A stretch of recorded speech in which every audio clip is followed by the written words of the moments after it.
So there's another problem. And then in this problem, we're going to take a look at this. It's a time issue. It's a result of our time crisis. Let's try and see if we can solve something like this. So an experiment was conducted in an old laboratory located in the east of Wuhan. Wuhan is in China. So the timer used in the experiment was faulty and could only take measurements in seconds. Luckily, Jack Chan, a programmer, was around to save the day. How do you think Jack Chan would write a program to express the time measured in the form hour, minutes, and seconds? Now, the HHMMSS just stands for hour, minutes, and seconds. So when we get the seconds measured, what we will have to do is to express the thing, split them into hours, minutes, and seconds. So let's see how we can go around this question. Okay, so let me remove this stuff and pull this up. The first question you would want to ask yourself is how many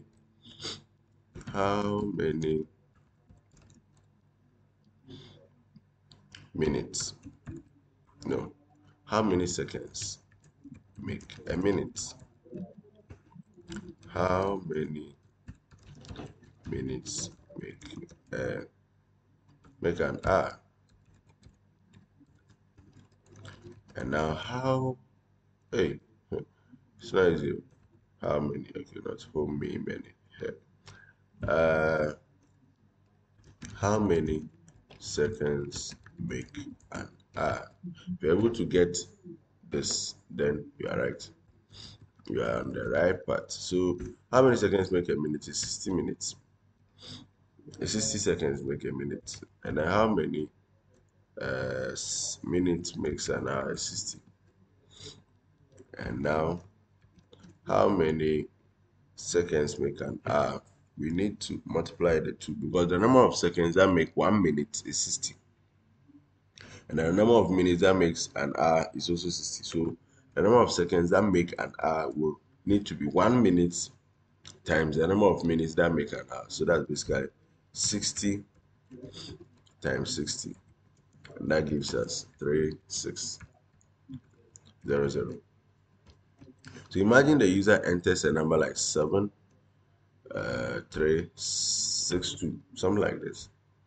If we need to get to know the number of hours we can get from this number of seconds, what we will need to do is to get a variable to hold the number of hours and then divide this 7362 by the 3600.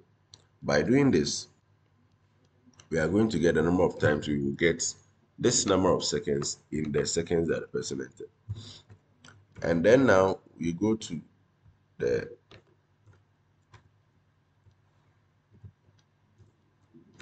to the minute side, where the variable for storing minutes will only be able to work on the number of seconds left after we've extracted the hours. And the only way we can get the number of seconds left is by finding the modulus. So let me give you an example. If you are trying to find the number of fours that we can get from 19, if I have 19 here, and you want to get the number of 4 that we get from 19, what you will do is you will continuously subtract 4 from 19 until you cannot subtract anymore. If you cannot subtract anymore, which value did you get that you cannot subtract anymore? The value is 3. So 3 is what will be left after you are able to get the number of 4s inside 19. So in this case, the same stuff. We did the division, and hence what is left, which is usually the remainder, is what we will need to be able to find the number of minutes we can get from the seconds that's left. So over here, this is basically the number of seconds that were left after the hours were extracted. So in this case, after having this, I need to find how many 60 seconds can I extract from whatever was left after we did this. And then what you can get is you just have to divide this by 60 so that you get a minute's counterpart.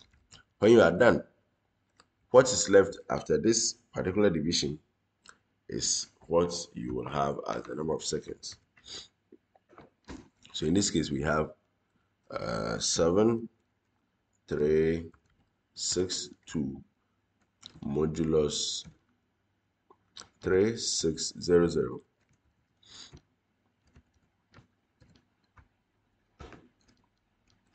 modulus 60. So basically what's left after the 60. And we will never have a value of 60 in a second because it can either be 0 or it will range from 0 to 59 because we are doing a modulo of 60. So in this case, whichever answer you get, what you need to do is to print. That's another question. Is to print. You print hours, and then you bring a comma. I need a colon here, and then now you print minutes. Yeah, bring a colon here, and then finally seconds. This is when you try it out with a given data. But how about this input gets replaced with input time in seconds, okay? And then now we need the hour part. So the hour part is the time that the person entered. So time in seconds. I'm just replacing whatever the user entered with my code. So I'm going to say time in seconds.